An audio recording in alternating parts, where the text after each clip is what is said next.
Bismillahirrahmanirrahim.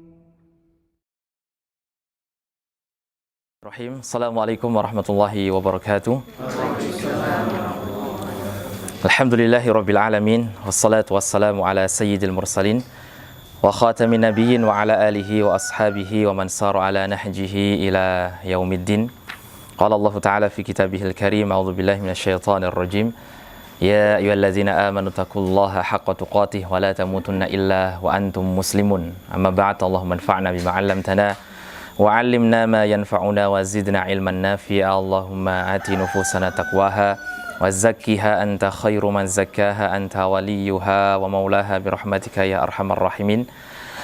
Ya masyayikh, ayah bunda, bosku yang dimuliakan Allah Subhanahu wa taala. Alhamdulillah, puji syukur hadirat Allah Subhanahu wa taala, di kesempatan yang berbahagia ini, di pagi yang cerah ini, kita kembali diizinkan oleh Allah Subhanahu wa taala untuk duduk bermajlis ilmu, melanjutkan salah satu kajian kitab kita, kitab Riyadhus Shalihin. Mudah-mudahan Allah Subhanahu wa taala melimpahkan keberkahannya dan bimbingannya kepada kita semuanya, amin. Salawat ma'assalam semoga senantiasa tercurah limpah kepada Nabi kita Muhammad sallallahu alaihi wasallam.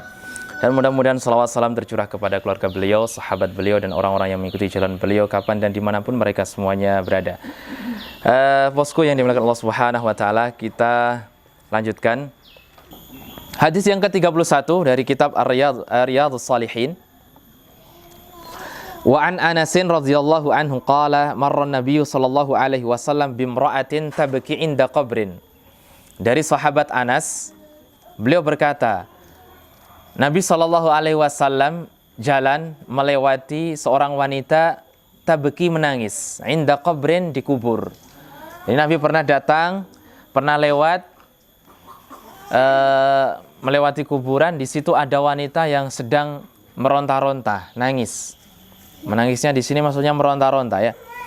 Faqala, maka Nabi sallallahu alaihi wasallam bersabda, ittaqillaha wasbiri, bertakwalah kamu kepada Allah dan sabarlah. Faqalat, maka perempuan tadi mengatakan, ilaika anni fa innaka lam tusab bi musibati. Pergi kau, ya, kamu tidak merasakan musibah yang sedang saya alami. Walam ta'rifu, dan wanita itu tidak mengetahui Nabi sallallahu alaihi wasallam. Faqila laha, maka dikatakan kepada wanita tersebut, innahun nabi, itu nabi loh, ya, yang negur kamu itu nabi. Fa'atat baban nabi, maka kemudian wanita itu beranjak, ya, menemui Nabi sallallahu alaihi wasallam, sampailah dia di pintu rumah Nabi. Falam tajid indahu bawabin, dan di rumah beliau wanita tersebut tidak menemukan penjaga pintu. Faqalat, maka dia berkata dari balik pintu, lam a'rifka, saya tidak mengetahui dirimu ya Rasulullah. Faqala innamas sabru indas sadmatil ula, sungguhnya sabar itu di waktu goncangan yang awal atau di goncangan pertama. Muttafaqun alaih, hadis diriwayatkan oleh Imam Bukhari dan Imam Muslim. Jelas hadis tadi, saya ulangi sekali lagi, bahwa Nabi sallallahu alaihi wasallam lewat di kuburan. Di situ ada wanita yang sedang meronta-ronta. Maka Nabi mengingatkan wanita tersebut, bertakwalah kamu kepada Allah dan sabarlah. Malah wanita tersebut mengatakan apa? Menyingkir kau, pergi. Kamu tidak merasakan musibah yang saya alami. Maka kemudian dikasih tahu, itu tadi Nabi yang negur kamu. Maka akhirnya dia beranjak menemui Nabi. Sampai di rumah Nabi, dia tidak dapati ada penjaga pintu. Tidak ada penjaga, haris, yang mengawal Nabi. Tidak ada. Maka kemudian dia sampaikan di balik pintu itu, lam a'rifka, saya tidak mengetahui dirimu ya Rasulullah. Kemudian Nabi menjawab apa? Innamas sabru indas sadmatil ula, sungguhnya sabar itu di waktu goncangan pertama. Maksudnya dapat musibah langsung sabar, gitu ya. Ada faedah yang banyak. Faedah yang pertama, adamus sabri yunafit taqwa. Sabar itu, Pak, ketika dia tidak dihadirkan, maka dia tidak bisa dikatakan sebagai orang yang bertakwa. Artinya apa? sabar itu dia sebanding dengan ketakwaan. Kalau orang tidak bisa sabar, orang itu tidak bisa disebut sebagai orang yang bertakwa. Makanya Nabi mengatakan, ittaqillah, bertakwalah kamu kepada Allah. Kenapa? Karena dia tidak sabar. Dia meronta-ronta. Wasbiri, dan bersabarlah. Faedah berikutnya, as-sabrul ladzi yuhmadu alaihi sahibuh ma kana inda mufaja'atil musibah. Sabar yang sebenarnya adalah ketika ada musibah datang, langsung dia sabar. Kalau sudah berlalu, bi khilafi ma ba'da dzalik, berbeda dengan kalau sudah berlalu. Fa innahu idza talatil ayyam, ketika berlalu hari-hari, ya, waqa'as sulu tabaan. Kalau sudah berhari-hari pasti akan ada hiburan. Dia mulai melupakan musibah itu, ya. Wa hina idzan la faidata minas sabr. Kalau sudah berjalan hari-hari itu, maka tidak lagi gunanya kesabaran. Betul kan? Sudah terhibur dia. Dikatakan sabarlah, ya gampang dia menerima itu. Kenapa? Karena sudah berlalu hari-hari itu. Li'annahu ja'a ba'da fawatil awan. Karena sudah terlewat beberapa hari itu. Wa hadza ahadu syurutis sabr al-jamil, dan itu termasuk syaratnya sabar, yaitu ikhlas. Wa adamu syakwallah, dia tidak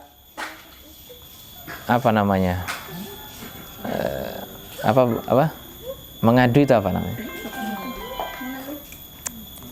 Ya, adamu syakwa. Syakwa itu apa bahasa Indonesianya? Menggerutu, ya. Ya, tidak menggerutu kepada Allah, ya. Wa an yakuna fi awanihi, dan dia melakukan sabar itu di awal waktu musibahnya. Itu namanya sabar, Pak. Nah, gitu ya. Di waktu kena musibah langsung dia sabar, itu baru benar sabarnya. Tapi kalau sudah lewat hari, bahkan di situ ada hiburan yang sudah dia nikmati, ya itu namanya bukan sabar lagi. Kemudian tawadhu'un Nabi sallallahu alaihi wasallam wa rifquhu bil jahil. Tawadhu'nya Nabi dan rifqahnya beliau, lembutnya beliau kepada orang yang tidak tahu tentang ilmu. Beliau tegur aja, ittaqillaha wasbiri. Tawadhu sekali Nabi, ya. Kemudian mulazamatul amri bil ma'ruf wan nahyi anil munkari. Keharusan ada amar ma'ruf dan nahi mungkar. Tidak orang itu hanya sekedar amar ma'ruf saja, tapi dia tidak pernah mencegah kemungkaran. Harus lazim di situ, harus bersamaan. Ada amar ma'ruf, ada nahi mungkar.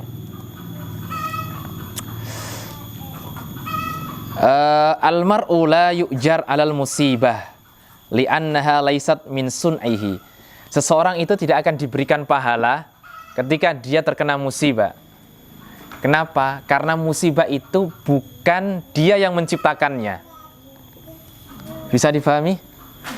Wa innama, tetapi yu'jar, dia dikasih pahala ala husni niyatihi wa sabatihi. Dia baru dikasih pahala kalau benar niatnya dan kokoh hatinya. Baru sabar itu mendapatkan pahala. Jadi baru musibah itu mendapatkan pahala. Saya ulang ya Pak. Jadi orang yang terkena musibah itu tidak langsung dapat pahala. Karena musibah itu bukan dia yang menciptakannya. Tapi musibah yang dapat pahala apa? Ketika dia bisa sabar dan niatnya benar. Gitu, Masya Allah. Walidzalika amara Rasul al-mar'ah bitaqwallahi was-sabr. Karenanya Nabi SAW memerintahkan wanita tersebut untuk bertakwa kepada Allah dan sabar. Jadi kena musibah harus sabar dan bertakwa kepada Allah. Kemudian musamahah al-musab wa qabul intizaruh.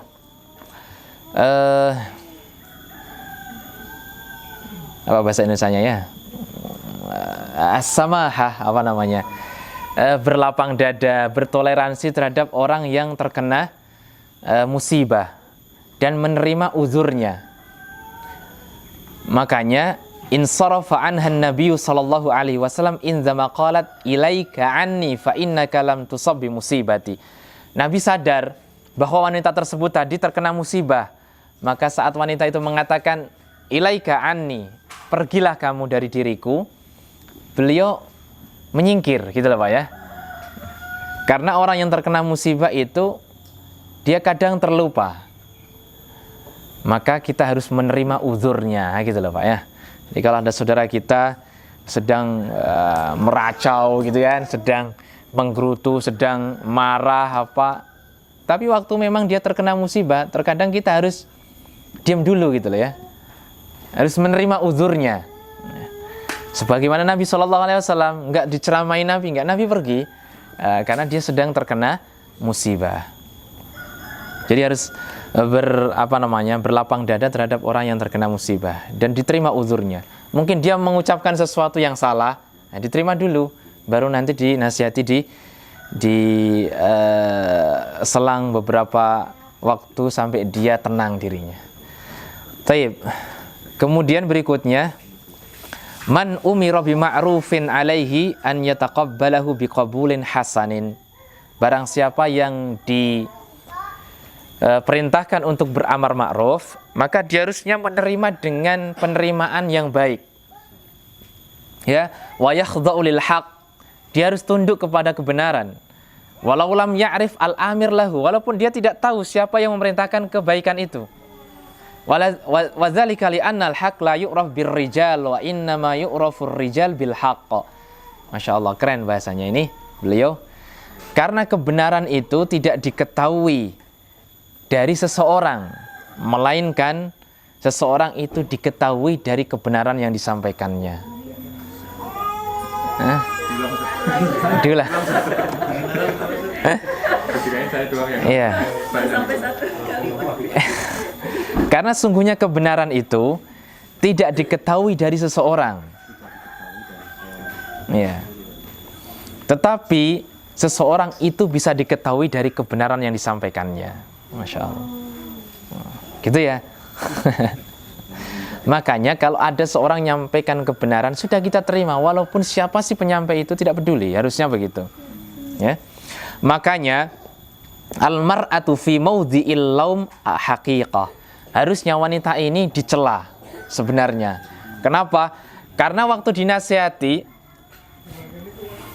alhamdulillah, biar nggak saya teriak-teriak kan. Jazakallah Pak. Ya, wanita tadi seharusnya dia mendapatkan celaan Pak. Kenapa? Karena dia sudah dikasih tahu kebenaran, dia tidak mau mengikuti. Baru dikasih tahu itu Nabi loh, akhirnya dia menerima kebenaran itu. Makanya ada perkataan yang menarik tadi, sungguhnya kebenaran itu tidak diketahui dari seseorang, tapi sungguhnya seorang itu diketahui dengan kebenarannya. Bisa difahami ya? Ya, walaupun siapapun dia Pak, kalau dia berkata kebenaran, sudah kita terima. Tapi siapapun dia, ya kan, kalau dia walaupun orang baik, ternyata dia tidak mengatakan sesuatu yang benar, tidak bisa kita terima. Jelas, insyaallah. Faedah berikutnya, at-targhib fi ihtimalil adza 'inda badlin nasihah wa nashril mau'izah. Anjuran untuk menanggung suatu kesukaran ketika kita menyampaikan nasihat atau menyampaikan bimbingan. Lidzalika ihtamala ar-rasul ta'annatil mar'ah wa kalamaha alladhi yahmilut ta'nif. Makanya Nabi SAW itu menanggung walaupun dia disentak disuruh pergi oleh wanita tadi. Pergi kau, kan gitu ya. Nabi pergi. Dan begitu juga kita Pak, ketika menyampaikan kebenaran, menyampaikan nasihat, ya harus siap menanggung keburukan dari hal itu gitu loh ya. Entah dimarahi lah, entah dikutuk lah, entah dilaknat lah, tidak masalah. Nabi pun begitu ya. Ilaika anni, atau kadang kalau ilaika anni itu nggak enak Pak dalam bahasa Arab itu ya. Nyingkiro gitu loh ya. Kayak gitu, ilaika anni gitu ya. Masya Allah, kamu tidak merasakan musibah yang kualami. Faedah berikutnya, alal hakim wal qadhi alla yattakhidha man yuhjibuhu an ra'iyatih au an hawaijin nas. Seorang pemimpin, seorang hakim hendaknya Pak tidak perlu mengambil tidak perlu membawa penjaga. Harusnya begitu. Ya, supaya penjaga itu tidak menghalangi manusia dari bertemu dengan pemimpin itu. Pengawal. Ya. Seperti Nabi SAW, wanita tadi masuk ke rumah Nabi, ternyata di rumah Nabi tidak ada pengawal, tidak ada penjaga, sehingga dia bisa langsung menyampaikan hajatnya. Tapi ya kenyataannya tidak seperti itu ya. Di kita harus ada pengawalan yang luar biasa. Padahal Nabi SAW begitu. Pernah ada kisah kan, ada utusan raja begitu datang ke Makkah, di mana di antara kalian yang namanya Muhammad, kan gitu. Nabi sedang tidur-tidur bareng sama sahabatnya. Tidak ada hal yang membuat beliau berbeda dengan yang lain. Makanya orang itu berkata, di mana di antara kalian yang namanya Muhammad, pemimpin kalian. Kemudian ini kaget, ini pemimpin kalian kan begitu. Sama tidur-tiduran sama begitu Pak ya. Tidak ada yang membedakan antara Nabi dengan sahabat yang lainnya.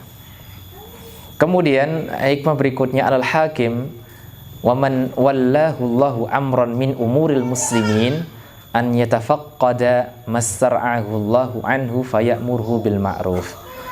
Seorang pemimpin, seorang hakim ya, yang mengurusi urusan muslimin hendaklah tidak pilih kasih ya, terhadap yang dipimpinnya, sebagaimana Nabi Shallallahu Alaihi Wasallam ya, beliau tidak pernah pilih kasih.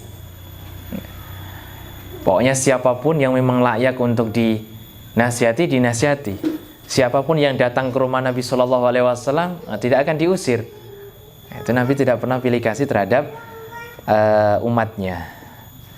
Kemudian di hadis ini ada faedah tentang bolehnya seorang wanita berziarah kubur. Ya, meskipun ada khilaf para ulama, tetapi jumhur ulama mengatakan jawaz ziyaratin nisa lil kubur. Bolehnya seorang wanita melakukan ziarah kubur. Kalau ada yang mengatakan bahwa bukankah Nabi SAW bersabda dalam sebuah hadis, la'ana zairatil kubur, Nabi SAW melaknat perempuan-perempuan yang berziarah kubur, wal muttakhidina 'alaihal masajid wal siraj, dan yang membuat masjid di atas kuburan dan yang menyalakan lampu-lampu di kuburan. Bukankah Nabi SAW melaknat itu dari hadis ini? Maka di sini dijawab, inna hadzal hadis akhrajahu ashabus sunan an Ibnu Majah wa fihi Abu Shalih maula ummi hani wa huwa dhaif indal jumhuri minan niqat. Hadis ini disampaikan atau diriwayatkan oleh Ibnu Majah, tapi dalam rawinya ada namanya Abu Shalih. Maula itu bekas budak Ummu Hani. Dia dhaif menurut jumhur para ulama jarh wa ta'dil. Jadi menurut ulama jarh niqat ulama yang membahas tentang celanya seorang rawi, hadis ini dhaif, maka tidak bisa diambil hujjah. Yang benar apa? Wa innamas sahih qauluhu sallallahu alaihi wasallam, la'anallahu zawwaratil kubur. Bukan zairat, tapi zawwarat. Dilaknat wanita yang sering berziarah kubur. Yang sering. Kenapa? Karena kalau sering, li'annal iktsar madzinnatul ma'siyah min nauhin wa nadabin wa syakkin lithiyab.